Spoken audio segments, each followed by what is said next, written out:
ভাই কিশোর, তোর বাড়ি আর কত দূর বলতো? আরে সুভাষ, আমি তো তোকে বলিনি যে আমি তোকে আমার বাড়ি নিয়ে যাচ্ছি। আমি তোকে বলেছিলাম যে বাড়ির মতো খাবার খাওয়াবো। কিন্তু কোথায়? রুকমণির ওখানে। যদি আঙুল না চেটেছিস, নাম বদলে দিস আমার। দারুণ খাবার বানায় জানিস, একদম ফাটাফাটি।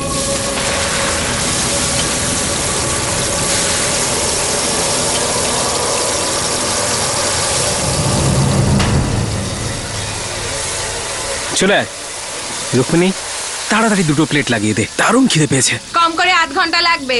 আরে তাড়াতাড়ি দে না বাবা। শালা হারামজাদা কোত্থেকে এলি? তাড়াতাড়ি দে বাবা। মনে হয় রুকমণির মুড অফ আছে। তোমাদের মতো লোককে রোজ রোজ খাওয়াই পয়সার জন্য, খিটখিট যত রাজ্যের ফালতু কাজ, তার উপরে এই গরম। মুড অফ হবে না তো কি হবে? চত্ব সব। আচ্ছা বাবা, তুই তোর কাজ কর। সুভাষ, তুই এখানেই বস টেবিলে, আমি 2 মিনিট টয়লেট থেকে আসছি, এখানেই বস। এই কিশোর, বাইরে বসা তোর বন্ধুকে। খাবার হয়ে গেলে ডেকে নেব। এখানে বসে ড্যাব ড্যাব করে দেখবে, ওসব চলবে না। যা। কি রে বাবা, চলে আয় সুভাষ, চলে আয়।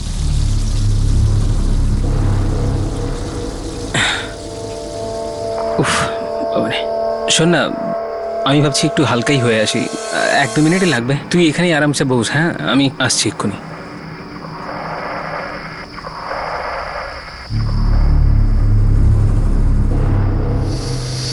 শালা হারামজাদা কোত্থেকে এলি? তাড়াতাড়ি দে বাবা। তোমাদের মতো লোককে রোজ রোজ খাওয়াই পয়সার জন্য, খিটখিট। বাইরে বসা তোর বন্ধুকে। এখানে বসে ড্যাব ড্যাব করে দেখবে, ওসব চলবে না।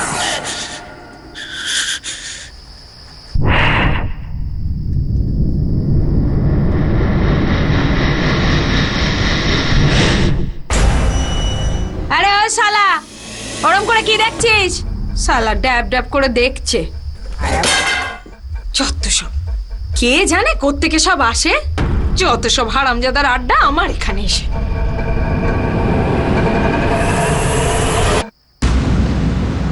ভেতরে এসছিস কেন? যা, বাইরে যা এখান থেকে। যা যা, বেরো বলছি। ওই টাকাগুলোতে। টাকা দেবো? দেবো একখানা কানের গোড়ায় একেবারে। টাকা দেবে? যা বেরো এখান থেকে। যা বেরো বলছি এখান থেকে, যা বেরো। এই, পুলিশ ডাকবো নাকি? হ্যাঁ, রোজগার করবো আমি, আর উনি এসেছেন টাকা নিতে। শালা হারামজাদা, কানে নিচে দেখবি একটা বরগটটা কুত্তা শালা হারামি। আরে যা এখান থেকে, তখন থেকে বলছি, বুঝতে পারছিস না? যা এখান থেকে। আরে আমার টাকা দে বলছি, দে টাকা। চিৎকার করিস না, বেরো এখান থেকে। চিৎকার করিস না। আমি তোকে বললাম না চিৎকার করিস না, হ্যাঁ? কথা কানে যায় না?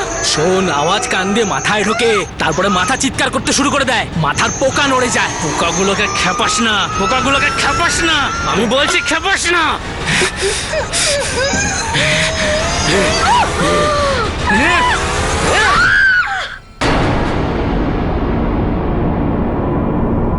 সুভাষের বন্ধু কিশোর যখন ঝুপড়িতে ফিরে আসে তখন তার মাথা ঘুরে যায়, কারণ সেখানে রুক্মিণী রক্তাক্ত অবস্থায় পড়েছিল আর সুভাষকে কোথাও দেখা যাচ্ছিল না। এটা কি প্রথম ক্রাইম সিন ছিল যেখান থেকে সুভাষ এইভাবে পালিয়ে গিয়েছিল? এটা কি সুভাষের শেষ খুন ছিল? সুভাষ কি রুক্মিণীর প্রাণ নেওয়ার উদ্দেশ্যেই হামলা চালিয়েছিল, নাকি চুরির সময় ঘটা এটা একটা অ্যাক্সিডেন্টাল মৃত্যু ছিল? সেই রাতের এই দুর্ঘটনায় অনেক প্রশ্ন গলা তুলছিল। আর হ্যাঁ, সুভাষ একদম চিৎকার পছন্দ করত না।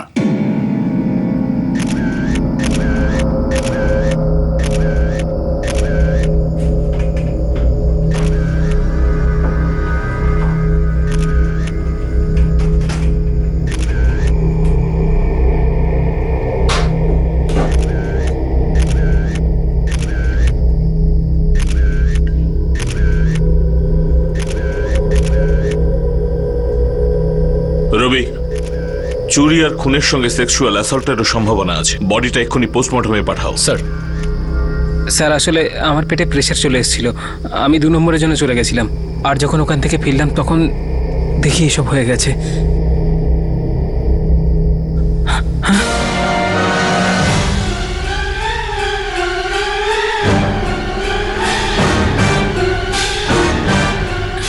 Hello police. তারপরে আমি সুভাষকে অনেক খুঁজেছি, কিন্তু খুঁজে পাইনি। কে সুভাষ? আমি ঠিকমতো চিনি না, ওই 3 দিন আগেই দেখা হয়েছিল। আমি ট্যাক্সি চালাই আর ও নতুন নতুন ট্যাক্সি দেওয়ার কাজ শুরু করেছিল।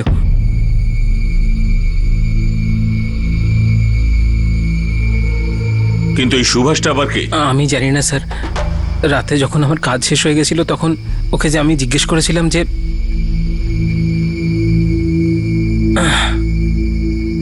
আরে সুভাষ, খাবার খেয়েছিস নাকি? না। বাড়ির খাবার খাবি নাকি? হ্যাঁ, খাবো তো। আয় চলে আয়। তো সুভাষ এই রুকমণিকে চিনত না? আমি আজ ওকে এখানে প্রথমবার নিয়ে এসেছিলাম। ট্যাক্সি ধোয়ার কাছে কে ওকে লাগিয়েছিল? ওই মুস্তাক আছে না, ওই কাজে লাগিয়েছে। কে মুস্তাক? মুস্তাকের বিজনেস আছে, রিক্সা আর ট্যাক্সি ধোয়ার।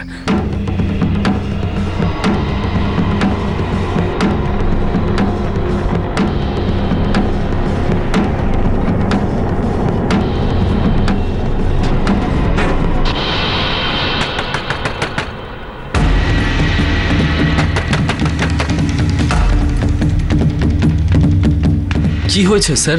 মার্ডার। আপনাদের কোথাও ভুল হয়েছে। আমার তো গাড়ি ধোয়ার ব্যবসা, আমার আন্ডারে কিছু ছেলে কাজ মার্ডার করে। কোনো পুরুষের হয়নি, একজন মহিলার হয়েছে। কিন্তু স্যার আমি তো এই বিষয়ে কিছুই জানি না। ওটা আমরা দেখে নেব, যখন ডান্ডার বাড়ি পড়বে না তখন সব বেরিয়ে আসবে।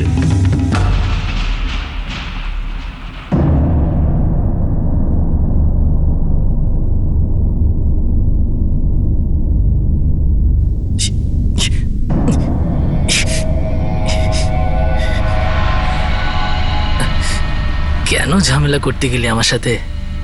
পাগল। বাস চুপচাপ টাকাগুলো বের করে আমাকে দিয়ে দিতিস। কেন মাথাটা খারাপ করলি? তুই জানিস না চোর করলে পোকাগুলো খেপে যায়? তোকে কেউ বলেনি এগুলো?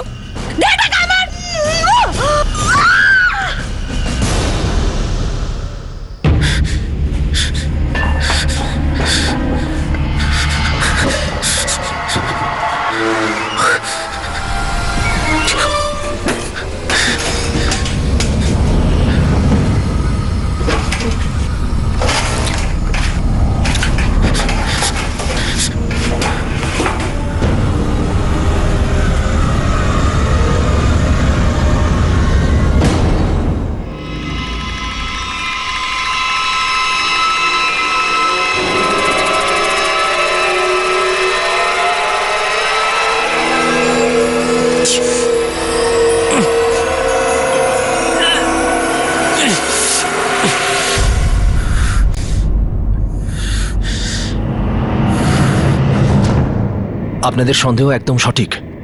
ভিকটিমকে রেপ করা হয়েছে, কিন্তু এই রেপ মার্ডার করার পরে করা হয়েছে। এরকম প্রথমবার শুনলাম ডক্টর। আমাদের কাছেও এই ধরনের কেস খুব কম আসে। নেক্রোফেলিয়া, মৃতদেহের সঙ্গে সেক্স। স্যার সুভাষ, পুরো নামটা জানি না স্যার। কোথা থেকে এসেছে, কোথায় থাকে, আমি কিচ্ছু জানি না স্যার। আর এমনি কাজে রেখে দিলে রাস্তার একটা অচেনা ছেলেকে? হয়তো সুভাষ নামটাই মিথ্যে। এটা হলো মুম্বাই স্যার। এখানে কাজ করার পর আর নাম কে মনে রাখে? ও তোমার কাছে এসে কাজ চেয়েছিল? না স্যার, আমার বন্ধু ওসমান, ও বলেছিল সুভাষ নামের একটা ছেলে আছে, ওকে যদি কোনো কাজ দেওয়া যায়। মুস্তাক, দেখ, সুভাষ গাড়ি তো চালাতে পারে। কোনো ট্যাক্সি বা কোনো গাড়ি আছে কি তোর কাছে? আপাতত আমার কাছে কোনো কাজ নেই রে ভাই। গাড়ি ধোয়ার জন্য একটা ছেলে আমার দরকার, কেউ থাকলে পাঠিয়ে দিস। সুভাষ, গাড়ি ধুতে হবে, ওদের এরকম একটা ছেলের দরকার। করবি? হ্যাঁ করবো তো ওসমান ভাই, কিন্তু কোথায় করতে হবে? এই তো বান্দ্রাতে। 3 দিন আগেই ওকে কাজে লাগিয়েছিলাম স্যার। ওই স্ট্যান্ডের পাশের ফুটপাতে শুতো স্যার। ওর মোবাইল নাম্বার? এই তো স্যার আছে, 44456। লিখে দাও।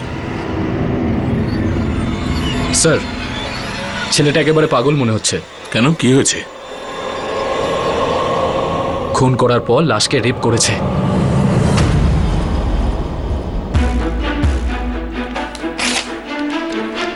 এইটা ওর নাম্বার, ট্র্যাকিং করতে থাকো। স্যার ওই যে তোমার বন্ধু উসমান, যে সুভাষকে তোমার কাছে কাজে পাঠিয়েছিল, কোথায় পাবো এখন? স্যার ওসমানও একজন ড্রাইভার, কোথাও ডিউটি করছে হয়তো। নাম্বার লেখো ওর।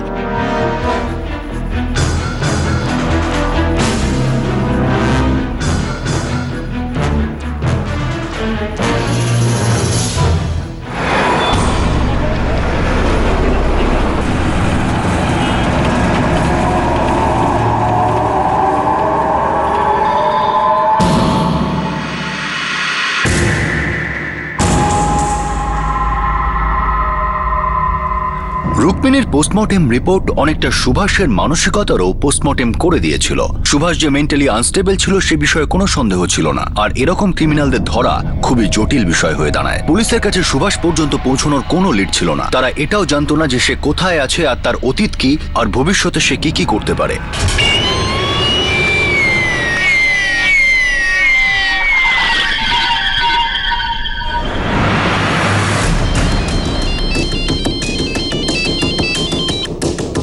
হ্যালো, ওসমান, হ্যাঁ বলছি, আপনি কে? কাকলিবাজার পুলিশ স্টেশন থেকে পুলিশ ইন্সপেক্টর অনিল দেশপান্ডে বলছি। তোমার বন্ধু সুভাষ কোথায়, যাকে তুমি কাজের জন্য মুস্তাকের কাছে পাঠিয়েছিলে? সুভাষ? না স্যার, জানি না, কিন্তু ব্যাপারটা কি স্যার? মার্ডার করে ভেগেছে তোমার বন্ধু। কার মার্ডার স্যার? এই মুস্তাক ঠিক আছে তো? একজন মহিলার মার্ডার করেছে। তুমি এখন কোথায় আছো? স্যার, একটা পার্টিকে নিয়ে কোলাপুর এসেছি, সকালের মধ্যে মুম্বাই পৌঁছে যাব। কাল সকালে সোজা পুলিশ স্টেশনে। সালা সুভাষ, আবার কি কাজ করলি রে তুই? স্যার, সুভাষের ফোন সুইচ অফ বলছে। নাম্বার ট্র্যাক করলাম আর এই কোনো কাশীনাথ পাটেলের নামে সিমটা নেওয়া হয়েছে। নামটা নিশ্চয়ই নকল? না স্যার, আসল লোক, ট্যাক্সি ড্রাইভার। এও ওখানেই কাজ করে যেখানে কিশোর করতো। ডেকে নাও। স্যার। এই কিশোর, এই সুভাষ কি করেছে শুনেছিস? 1 নম্বরের হারামজাদা শালা। শালা সবাইকে ফাঁসিয়ে দিয়ে গেল। আর আমাকেও বাঁশ দিয়ে গেল শালা। তোর আবার কি করলো? ওই যে আমি তোকে বলেছিলাম না, আমার গাড়ি থেকে সব পেপারস চুরি হয়ে গেছে, ইলেকট্রিক বিল, রেশন কার্ড, সব কাজের জিনিস ছিল ভাই। আমার তো মনে হচ্ছে এই শালা সুভাষই চুরি করেছে।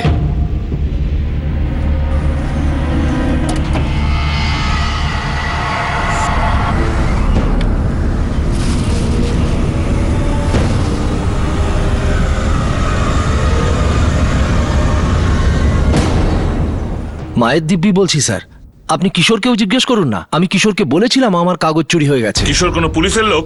জাদুঘর? যাকে বললে তোমার কাগজ হাতে পৌঁছে যেত?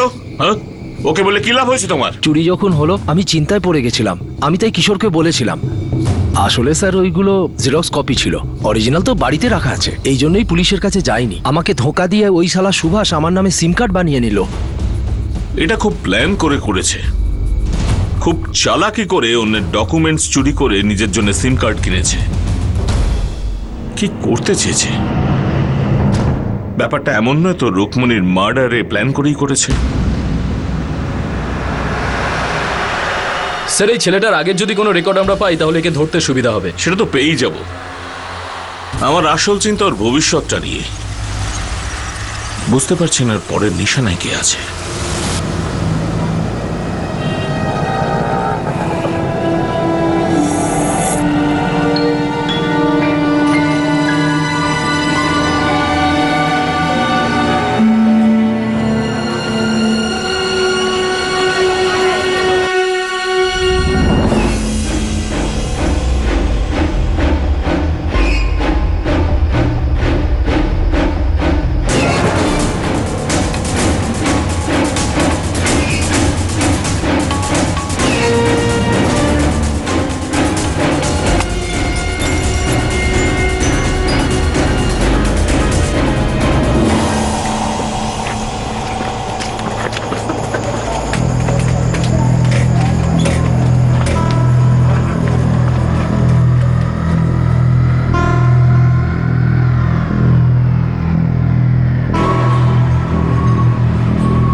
এই তুই কে রে? খিদে পেয়েছে তাই খাচ্ছি। শালা চোর! এখন তো শুধু খাচ্ছি, চুরি করা বাকি আছে। বল কি আছে তোর কাছে? চোর কেউ আছে চোর চিৎকার করিস না, একদম চিৎকার করিস না। চুপ করতে বল, চুপ করতে বল। মাথার পোকাগুলো ঘুমাচ্ছে কিন্তু। চুপ কর, চিৎকার করিস না। এই আওয়াজগুলো কানের মধ্যে দিয়ে মাথায় ঢুকে যাবে আর তারপরে পোকাগুলো সব পাগলামি শুরু করে দেবে, শুরু করে দেবে। চিৎকার করিস না, চিৎকার করিস না তোরা। মুখ বন্ধ কর তোরা। আমার সাথে হচ্ছে না কিন্তু। আওয়াজ করতে বারণ করলাম না আমি? চুপ করতে বললাম না তোকে। চুপ করিস না কেন চুপ করিস না? চুপ করিস না কেন? হারামজাদা ছাড় বলছি শয়তান ছাড় আমাকে শালি তুই নাই প্রথমটার মতন, ও তার আগেরটার মতন ছিল। ওরা সব শালা একই রকম, শুধু চিৎকার করিস। আর তোতে শুধু একটা লোকই চুপ করাতে পারে, আর সেটা আমি। ছাড় বলছি অসভ্য জানোয়ার কোথাকার ছাড় আমাকে ছাড় বলছি হারামজাদা শালা হারামির বাচ্চা বের এখান থেকে আরে শালা হারামজাদা মুখটা দেখ এসে আসিছে করতে বললাম না তোকে, চুপ করতে বলছি আমি।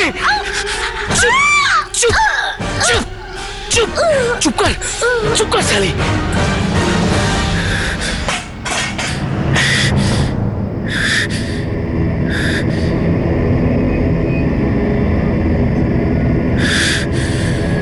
তাহলে কি তোর পুজো করবো না?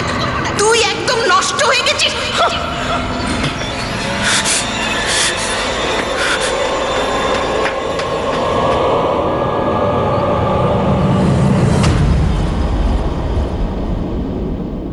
আচ্ছা, অ্যাটাক বস্তিতে হয়েছে? হ্যাঁ সাহেব, ওরা দিনমজুর ছিল, স্বামী স্ত্রী দীনেশ আর স্বাতি প্রজাপতি। আর ওখান থেকে একটা রক্তমাখা অস্ত্রও পাওয়া গেছে। আর মহিলার লাশের সাথে রেপ হয়েছে? হ্যাঁ ঠিকই ইন্সপেক্টর, মার্ডারের পর লাশের সঙ্গে সেক্সুয়াল ইন্টারকোর্স করা হয়েছে। ঠিক আছে, রাখলাম। ওই টিমটাও কোনো সূত্র পেল না? না স্যার, এটা পুনের একটা বস্তির ঘটনা। এক কনস্টেবল আমাকে ফোন করে বলল যে এক মহিলাকে মার্ডার করে তাকে রেপ করেছে। আমি ভাবলাম কোথাও এটা সুভাষ করেনি তো। রবি, এটাকে কনফার্ম ধরে নাও। আমরা একজন সিরিয়াল কিলারকে খুঁজছি যে মানসিক বিকারগ্রস্ত, আর ওকে খুঁজে পাওয়া যাচ্ছে না। ও তো যে কোনো কারোর জন্য বিপদ হতে পারে। স্যার, ওসমান চলে এসছে। নিয়ে এসো। মুম্বাইয়ের রুক্মিণী আর পুনের এক শ্রমিক দম্পতি দীনেশ এবং স্বাতি। পুলিশের সামনে এখন 3টে মার্ডার আর 2টো সেক্সুয়াল অ্যাসল্টের কেস ছিল, আর সুভাষ এখনো ঘুরে বেড়াচ্ছে। সাসপেক্ট সুভাষ যে একজন সাইকো, সেই থিওরিটা দিন দিন মজবুত হতে চলেছে। আর এখন সময় এসে গেছে যে সুভাষ আর তার মানসিক অসুখ দুটোর অতীতকেই যেন খুব সূক্ষ্মভাবে দেখা হয়। ওসমান, তুমি সুভাষকে কবে থেকে চেনো আর কতটা জানো? স্যার, ওই 2 বছর আগে সেন্ট্রাল জেলে ওর সাথে দেখা হয়েছিল আমার।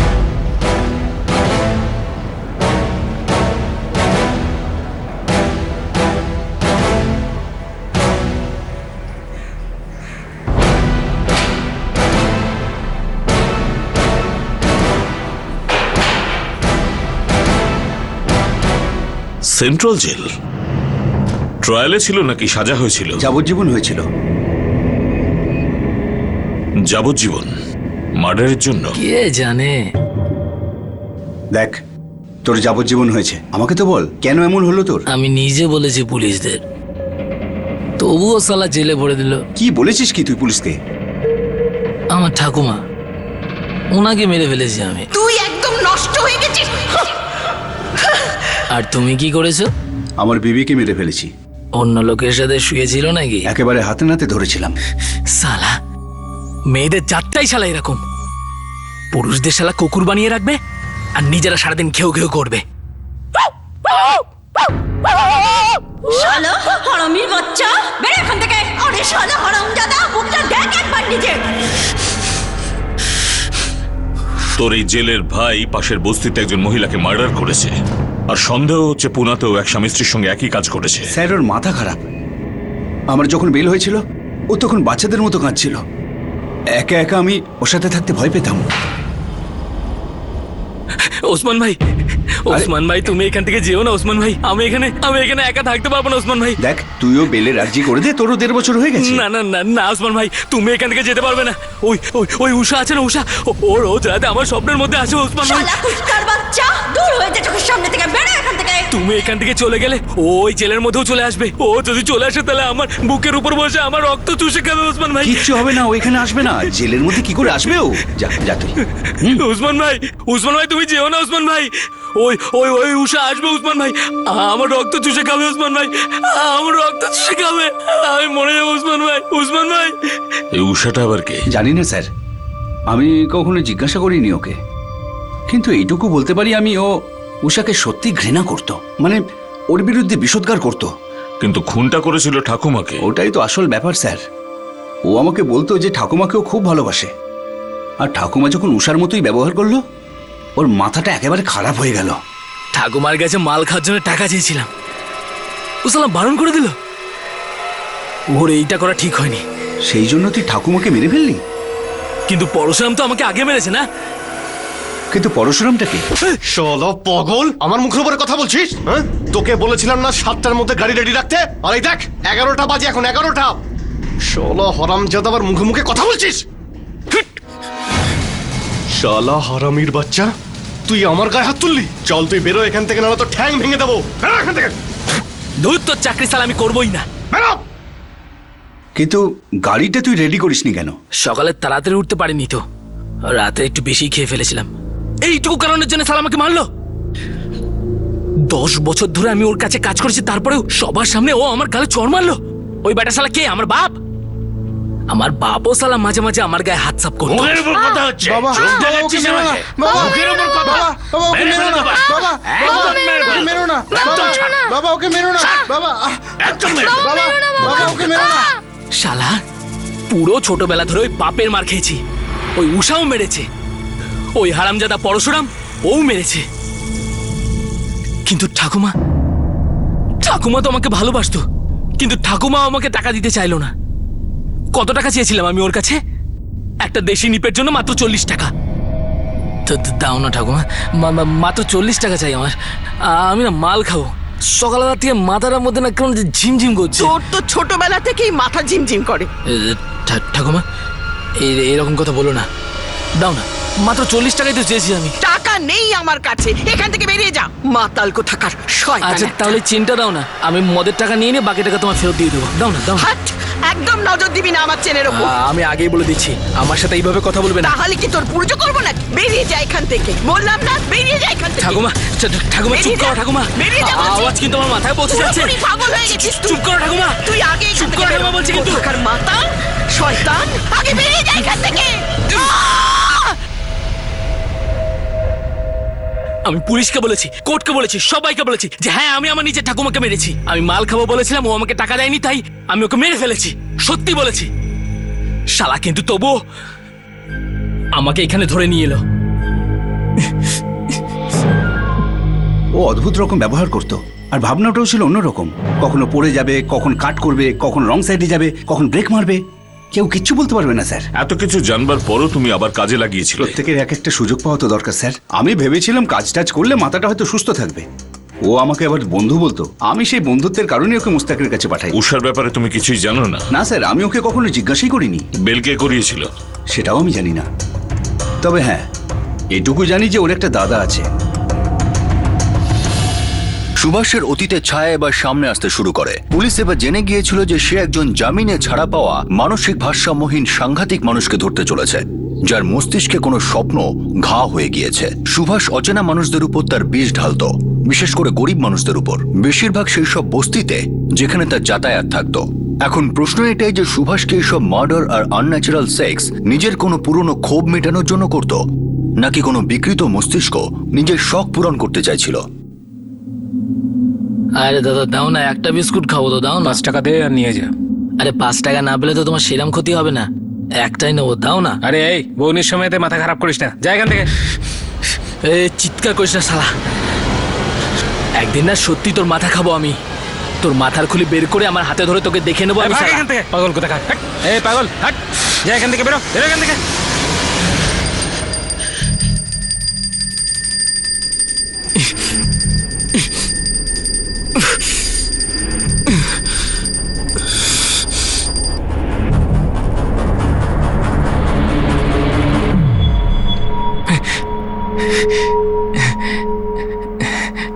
ভালো লোক, খুব ভালো লোক।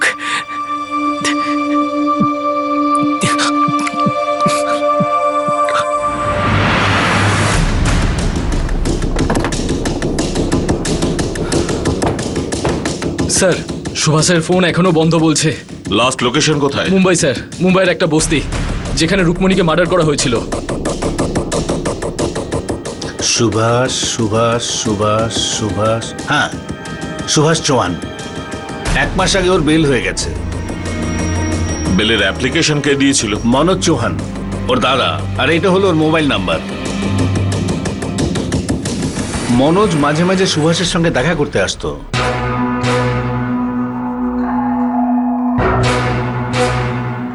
কি করে মনোজ? সঠিক বলতে পারবো না, তবে নাসিকে কোথাও চাকরি করে। এই হলো সুভাষের ছবি।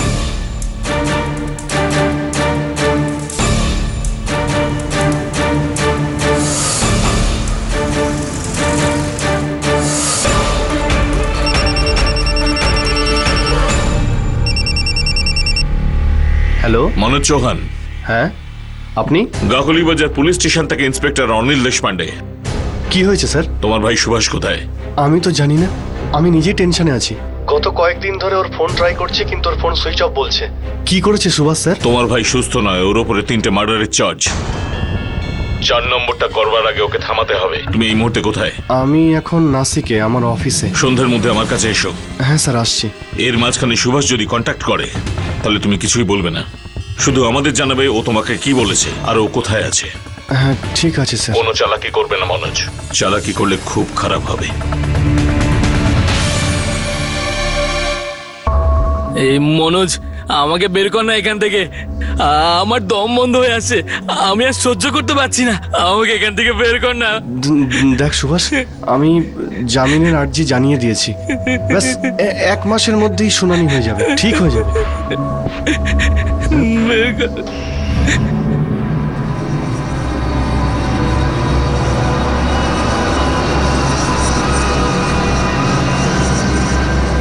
চল সুভাষ, তুই এখন আমার বাড়িতে চল আর নতুন করে শুরু কর। না, আমি নিজের পায়ে নিজে দাঁড়াবো। কিন্তু কোথায় যাবি? কোথায় থাকবি কিছু ভেবেছিস তুই? না, কিছু ভাবিনি, কিন্তু কিছু না কিছু একটা নিশ্চয়ই করব। কিন্তু কোথায় যাবি সেটা তো বল। মুম্বাই, ওখানে আমার একটা বন্ধু আছে উসমান, ওর কাছে। কেন সুভাষ, কেন? তুই নিজের জীবনটা এইভাবে কেন শেষ করছিস? তুই মাথা থেকে ঝেড়ে ফেল সবকিছু।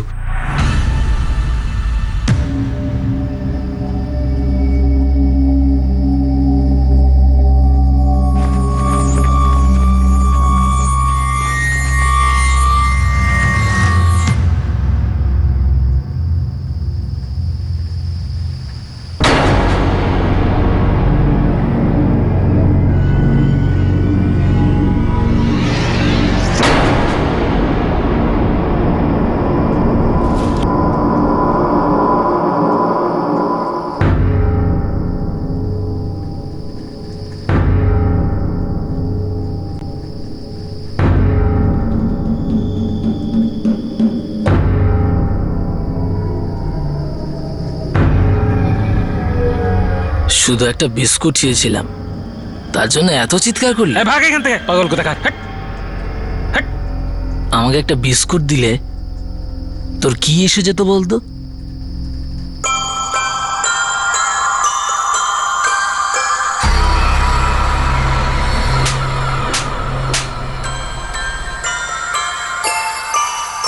একটা লাড্ডু খেয়ে ফেলার জন্য কেউ এইভাবে কোনো বাচ্চাকে মারে? হ্যাঁ, এইভাবে কেউ মারে বলতো? আরে তুই তুই আবার চিৎকার করিস না। চল চল চল, চিৎকার করিস না, চিৎকার করিস না। বাইরে যা বলছি। এই দেখ, শোন শোন, চিৎকার করিস না, একদম চিৎকার করিস না। আমি বলছি না তোকে চিৎকার করিস না। মাথার পোকাগুলো কিন্তু খেপে যাবে। তুই পোকা খেপে গেলে কিন্তু। আরে পাগল থেকে থেকে যাবি কি? চুপ কর।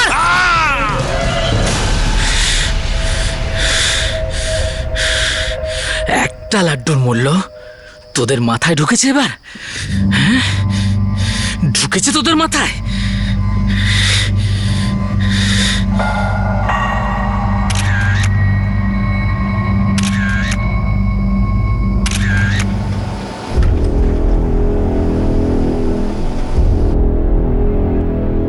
স্যার, চা বিক্রেতার নাম মঙ্গেশ, রাস্তার পাশে দোকান। ওর দোকানেরই একটা কাচের বয়ন দিয়ে ওকে অ্যাটাক করা হয়, খুব বাজেভাবে। আরো একবার ভারী জিনিস তুলে মাথা ফাটিয়ে দিয়েছে। একদম স্যার। সুভাষের সেই একই উপায়। ঠাকুমাকে মার্ডার করার পর এটা 4 নম্বর। মুম্বাইয়ের একজন খাবার বিক্রেতা, আর তারপর পুনেতে স্বামী স্ত্রী, আর এবার এটা একজন চা আরে বিক্রেতা। পাগল, তুই এখান থেকে যাবি কিনা বল?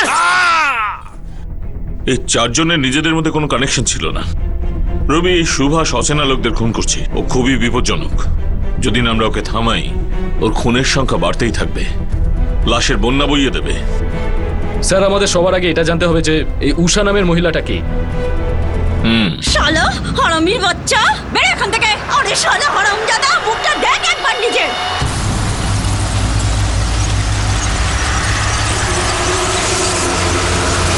মনোজ চৌহান, উষাটাকে তোমার ভাই জেলেতে উসমান নামের একজন লোকের সঙ্গে বন্ধুত্ব করলো, যে নিজের স্ত্রীকে খুন করবার অপরাধে জেল খেটেছে। তোমার ভাই তাকে বলেছে সমস্ত মহিলাই এক, দাগাবাজ, উষার মতো ব্যবহার করে। মনোজ এই উষাটাকে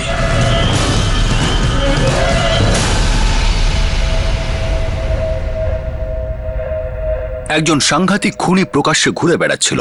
এই অপরাধীর মন আর মস্তিষ্কে অতীতের অনেক ক্ষত ছিল, আর তার মধ্যে একটা ক্ষত ছিল উষা নামের এক মহিলা। সুভাষ প্রায়শই তার নাম করত। এরকম মনে হচ্ছিল যে সেই মহিলা সুভাষকে অনেক কষ্ট দিয়েছে। কিন্তু কে ছিল এই উষা? পুলিশ সুভাষের ভাই মনোজ পর্যন্ত পৌঁছেছিল, কিন্তু মনোজ কি সুভাষের অতীতের এই অন্ধকারকে প্রকাশ্যে আনতে পারবে? পুলিশ কি মনোজের সাহায্যে সুভাষকে ধরতে পারবে, নাকি আরো খুন হয়ে যাবে? 5টা প্রাণ চলে গিয়েছে। ভবিষ্যতে আর কটা প্রাণ নেবে সুভাষ? সুভাষ নিজের দিদাকে খুনের অপরাধে যাবজ্জীবন সাজা ভোগ করছিল। তাকে জামিন দেওয়া কি বুদ্ধিমত্তা ছিল? সুভাষের কি জেলের বদলে মেন্টাল হসপিটালে থাকা উচিত ছিল? পুলিশ আর সুভাষের মধ্যে চলা এই গায়ে কাঁটা দেওয়া ইঁদুর বিড়ালের খেলার ফিনিশিং রাউন্ড আমরা আপনাদের দেখাতে চলেছি পরের দিন, অর্থাৎ পরের পর্বে ঠিক এই সময়।